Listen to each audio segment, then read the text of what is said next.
আসসালামু আলাইকুম সম্মানিত সুধী, আপনারা আমার হাতে দেখতেছেন অ্যালকুলি সিরাপ।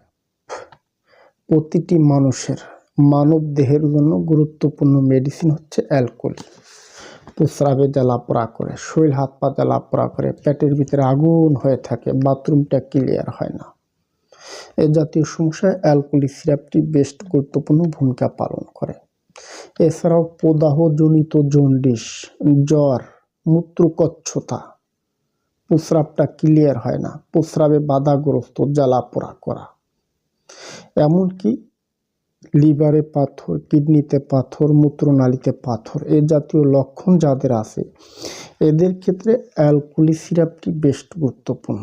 এছাড়াও যাদের পুরাতন জ্বর আছে, জ্বরটা সাধারণত প্যারাসিটামল যারা নিয়মিতভাবে খান, দেখা যায় অনেক সময় নিয়ন্ত্রণে হয় না, আপনার পুরাতন জ্বরটাকে নিবারণ করতে অ্যালকুলি সিরাপের গুরুত্বপূর্ণ ভূমিকা পালন করে। এখন বলি এটি আপনারা কিভাবে খাবেন। সকালে 4 চা চামচ, রাতে 4 চা চামচ কন্টিনিউ খাবেন। বাচ্চাদের ক্ষেত্রে 1 থেকে 1.5 চা চামচ করে খাবে।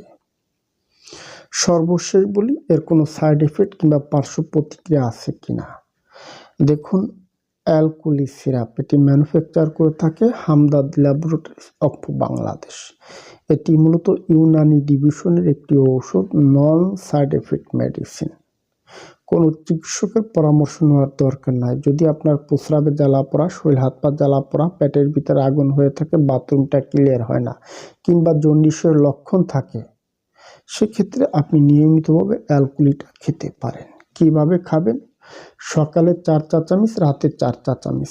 1 কাপ ঠান্ডা পানি, গরম পানি নেবেন না, ঠান্ডা পানিতে মিশিয়ে আপনি খেয়ে নেবেন।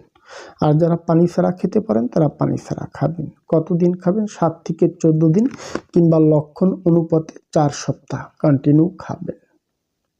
কোত্থেকে সংগ্রহ করবেন? যে কোনো আয়ুর্বেদিক দওয়াখানা, ন্যাচারাল শপ কিংবা হার্বাল ঔষধালয় খুব সহজেই পেয়ে যাবেন। আজ এ পর্যন্ত। যদি আমার ভিডিওটি দেখে ভালো লেগে থাকে তাহলে সাবস্ক্রাইব করে দেবেন, সে সাথে লাইক কমেন্ট শেয়ার করে দেবেন। ধন্যবাদ, ভালো থাকবেন সবাই।